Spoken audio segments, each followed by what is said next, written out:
Today marks the 12th year against the death penalty world over. While some consider it as justice for grave offender of the law, others consider it as degrading and inhumane.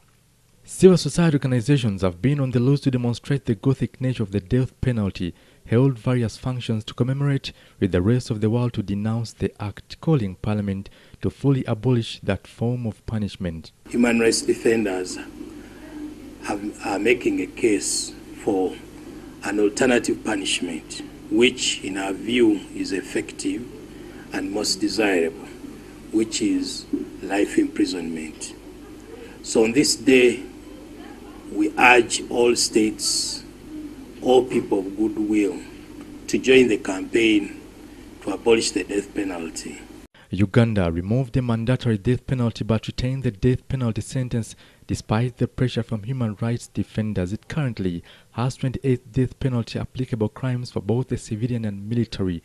Some of these include robbery, murder, engaging in terrorism acts, aggravated robbery, kidnap, rape, smuggling, among others. However, no execution was carried out since 1999 for the civilians and for the military since 2003. While some argue that no official moratorium on execution is in place, government routinely defends its right to maintain a death penalty in statute books. We engaged some legislators on whether they think government should abolish the death penalty or not. The death penalty has failed to serve its purpose, and many times innocent people have been killed. And it has been proved later that they were killed for a crime they did not commit. And we have documented cases even in Uganda. First of all, it's against human rights. Two, when you kill somebody, he will never learn. He will have already died. So we want a punishment which will teach somebody.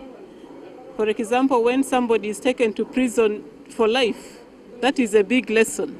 In my opinion, it's a protracted discussion that we'll see it being either deleted or maintained.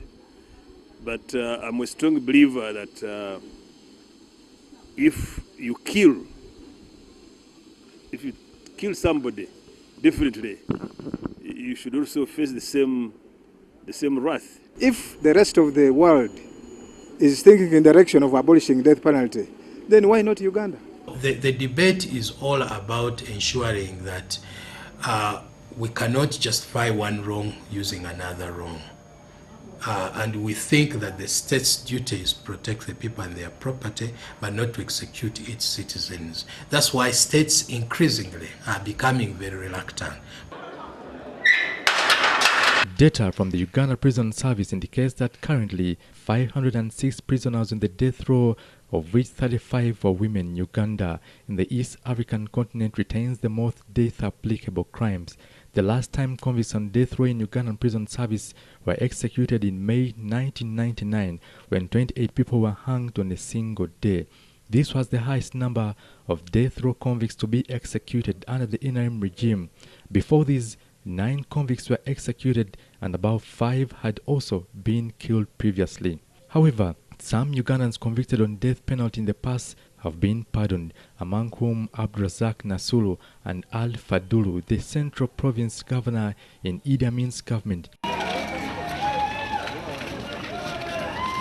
Indian businessman Koki Sharma, who murdered wife in 1997, and former UPC stalwart Rakasisi, who had been on death row for 23 years.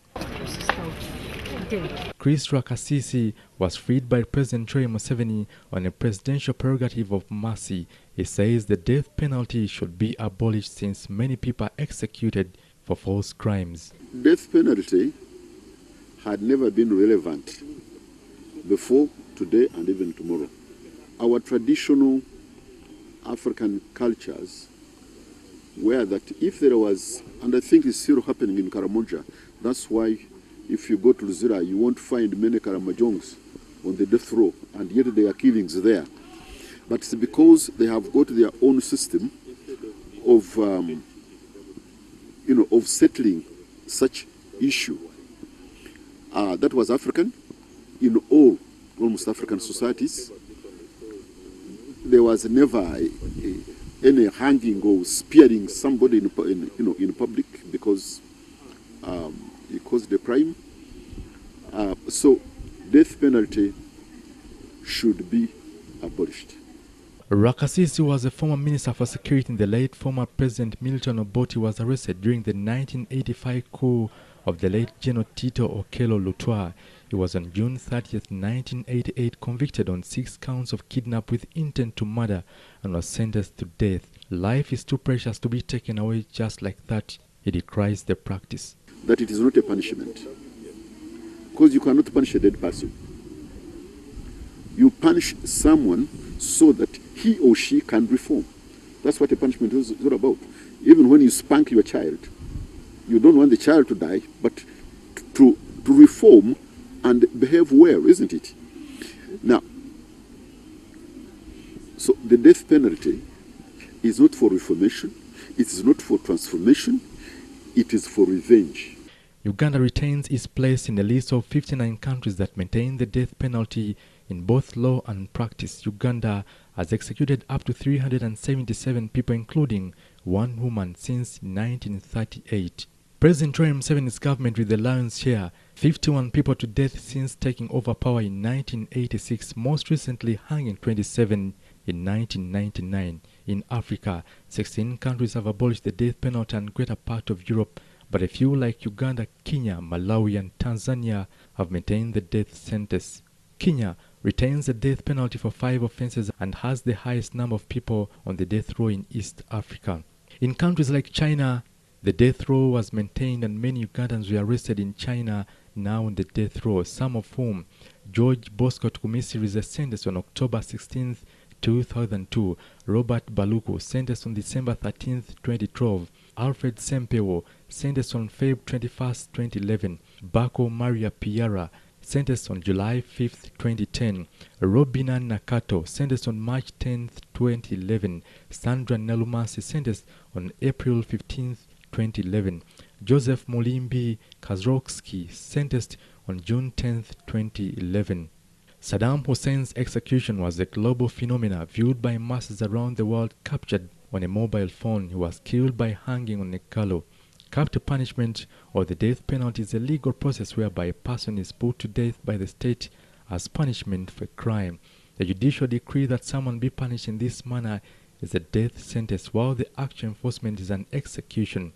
Crimes that can result in the death penalty are known as capital crimes or capital offenses. There are several forms of capital punishments like lethal injection, execution, and conviction, among others.